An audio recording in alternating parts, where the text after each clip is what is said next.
and welcome to Knowledge World guys. I'm back with another new and informative video for you. तो जैसा कि आप जानते हैं कि मैं class 8 history chapter 1 how when and where explain कर रही थी, तो हम पार्ट 1 पहले ही कवर कर चुके हैं पार्ट 1 वीडियो में। और अगर आपने वो वीडियो अब तक नहीं देखी है तो उसका लिंक डिस्क्रिप्शन बॉक्स में अवेलेबल है, आप वहाँ से जाकर देख सकते हैं और फिर आप इस वीडियो में पार्ट 2 के साथ कंटिन्यू कर सकते हैं। तो आइए स्टार्ट करते हैं। हम पेज नंबर 2 तक पढ़ चुके थे और इसके आगे मैं आपको आज विच डेट्स टॉपिक पढ़ाने वाली हूँ।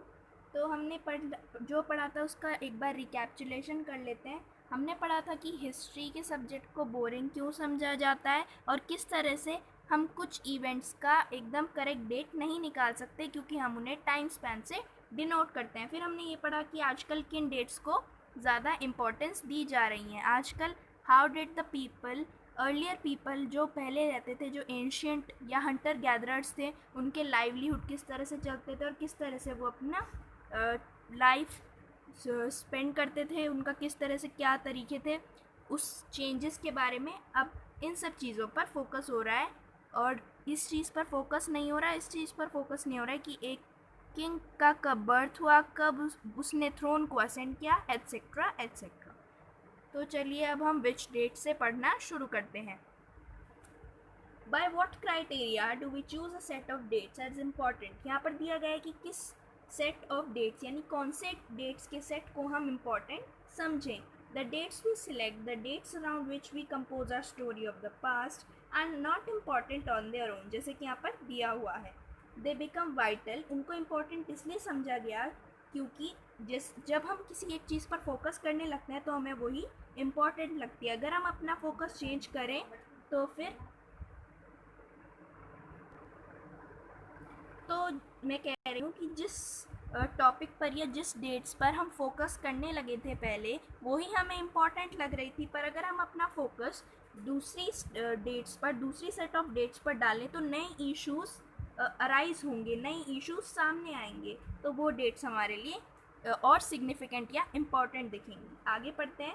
कंसिडर एन एग्जाम्पल, एक एग्जाम्पल दिया हुआ है। In the histories written by British historians in India the rule of each governor general was important. जो हिस्ट्रीज ब्रिटिश हिस्टोरियंस ने इंडिया में लिखी, हर गवर्नर जनरल का जो रूल था, जो रेन था, वो इम्पोर्टेंट दिखाया गया है। These histories began with the rule of the first governor general Warren Hastings.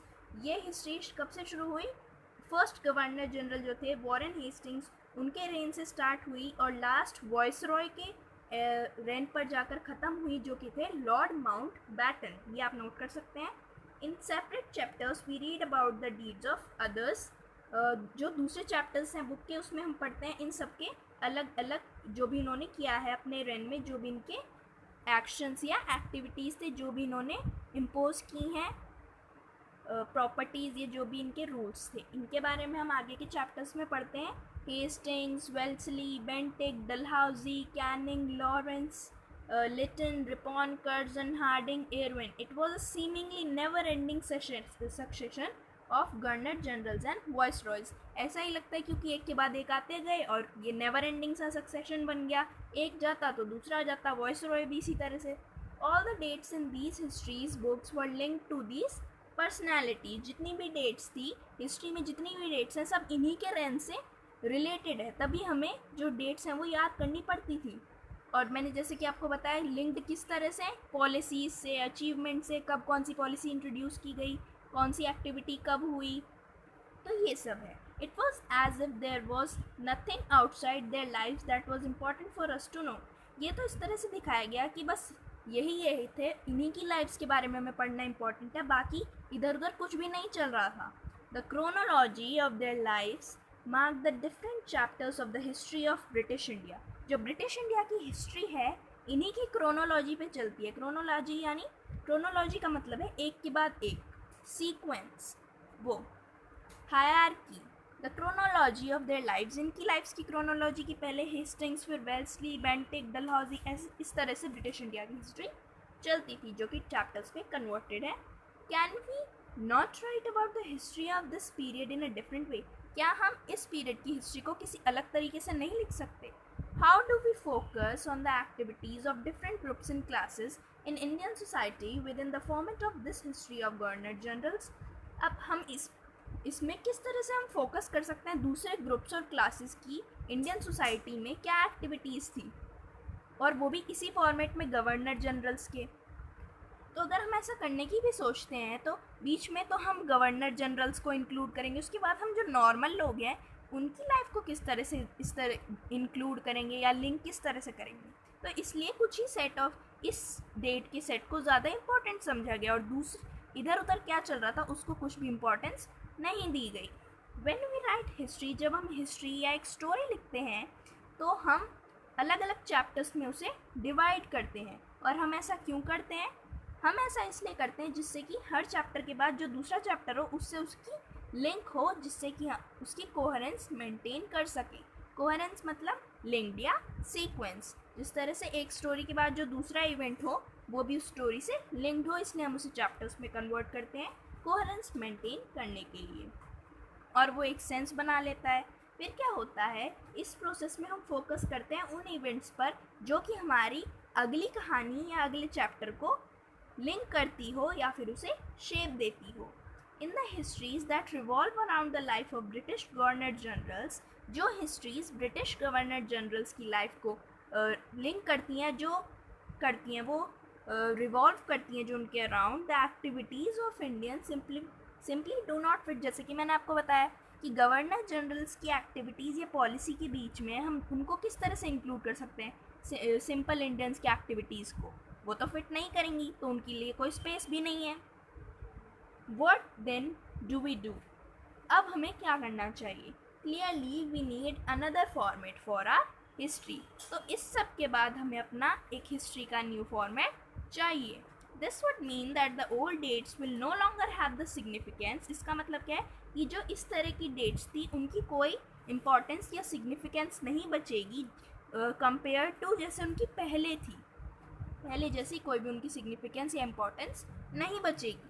A new set of dates will come more important for us to know. और जो न्यू सेट ऑफ डेट्स जिनके बारे में हमने पढ़ा है वो अब इम्पॉर्टेंट हो जाएंगी। हम यहाँ तक पढ़ चुके हैं और हाउ डू वी पीरियडाइज भी हमें पढ़ना है।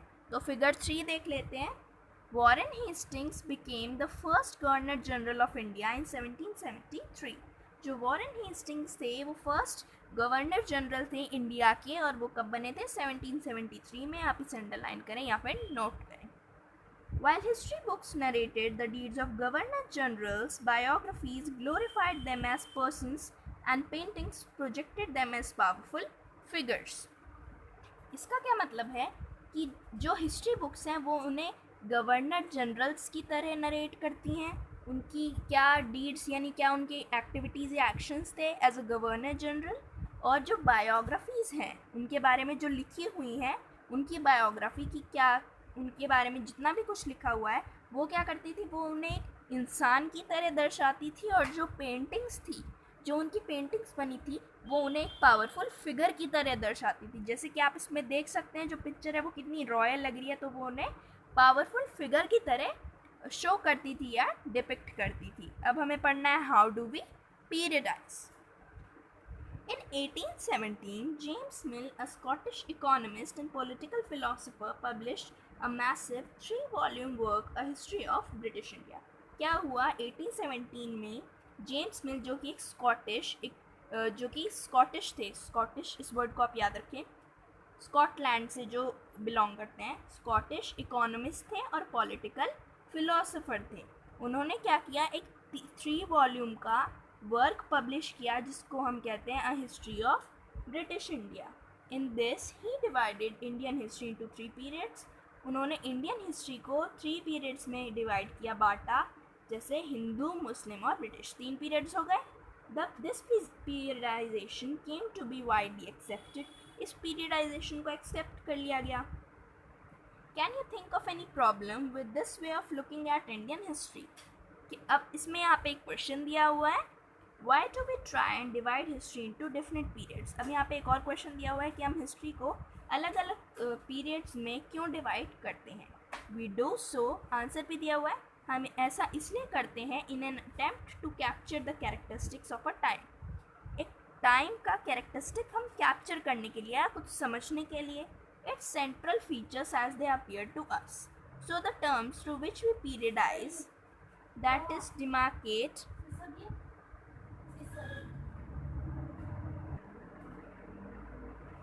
सो the terms through which we periodize यानी जिन टर्म्स के थ्रू हम पीरियडाइज करते हैं, डिवाइड करते हैं पीरियड्स में हिस्ट्री को, that is demarcate the difference between periods. वो क्या करती है, हर पीरियड के बीच में डिफरेंस बताती है कि एक पीरियड दूसरे पीरियड से किस तरह से अलग था या डिफरेंट था, कौन सी पॉलिसीज़ इंट्रोड्यूस की गई.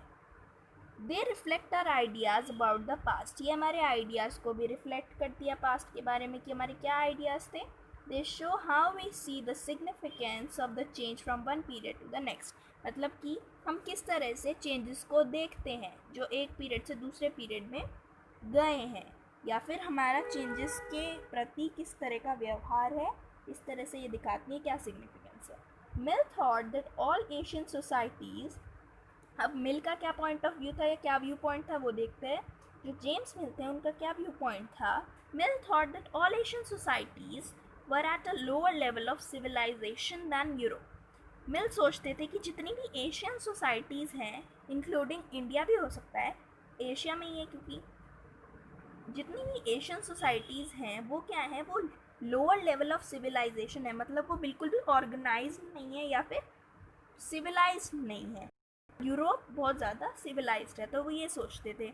According to his telling of history, before the British came to India, Hindu and Muslim despots ruled the country. Religious intolerance, caste abuse, and superstitious practices dominated the social life. इसका क्या मतलब है कि मिल सोचते थे कि जो एशियन सोसाइटीज़ है वो तो बिल्कुल भी सिविलाइज नहीं है और यूरोप बहुत ज़्यादा सिविलाइज्ड है, और ब्रिटिश के आने से पहले इंडिया में बहुत ज़्यादा जो हिंदू और मुस्लिम की बहुत ज़्यादा लड़ाइयाँ थी या फिर रिलीजियस इंटॉलरेंस थी. मतलब कोई किसी के भी जो धर्म को इज्जत नहीं देना चाहता था, या फिर सुपरस्टिशियस प्रैक्टिसेस ने, मतलब अंधविश्वास ने सोशल लाइफ को घेर लिया था. अब हम इस पेज पर पढ़ेंगे.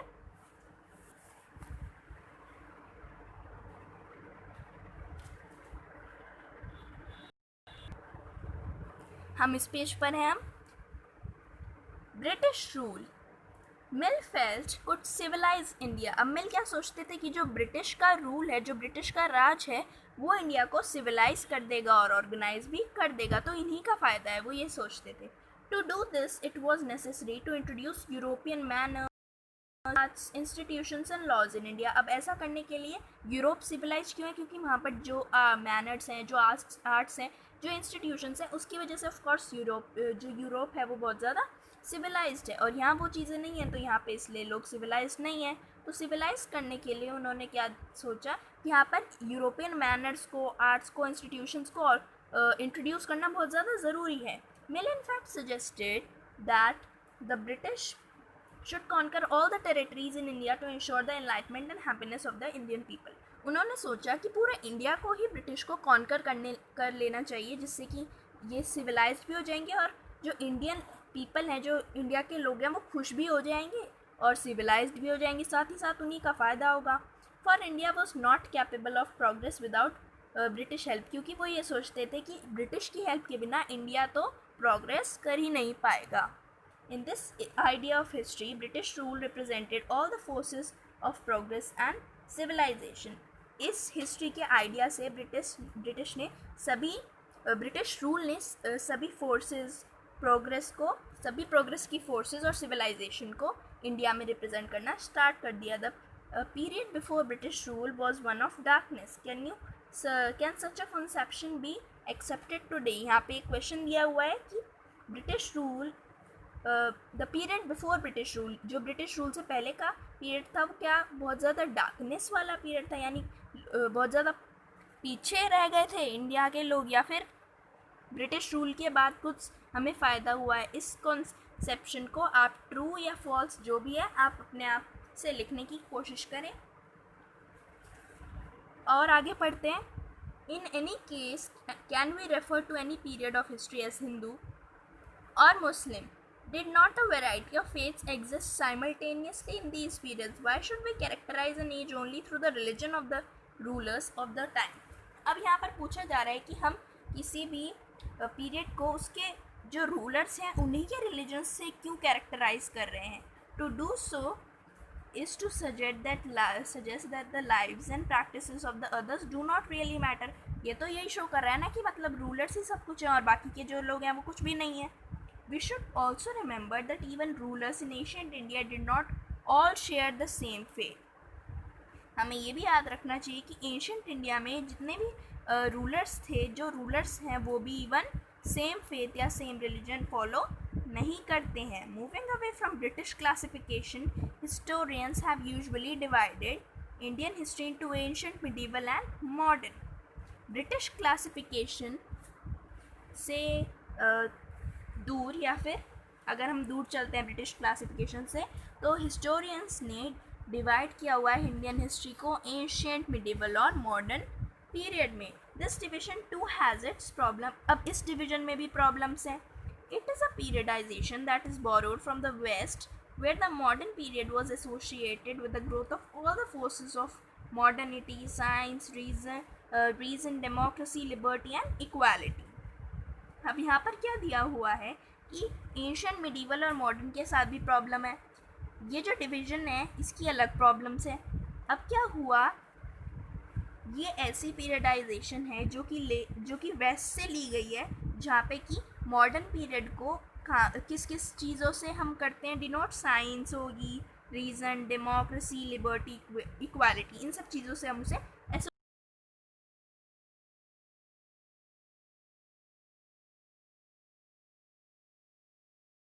को डिपिक्ट करती थी. Where these features of modern society exist, जहाँ पर ये सब एग्जिस्ट नहीं करते थे, ये सब फीचर.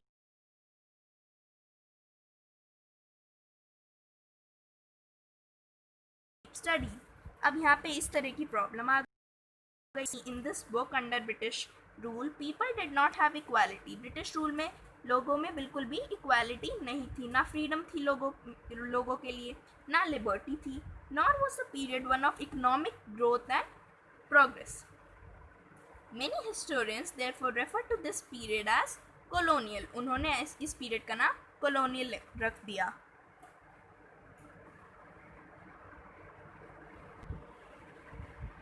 तो हमारी आज की वीडियो यहीं ख़त्म होती है. अगर आपको अच्छी लगी हो तो प्लीज़ सब्सक्राइब करें, लाइक करें और इस वीडियो को शेयर करें, जिससे और स्टूडेंट्स भी इस एक्सप्लेनेशन को सुन सकें. आप पार्ट 1 ज़रूर देखें.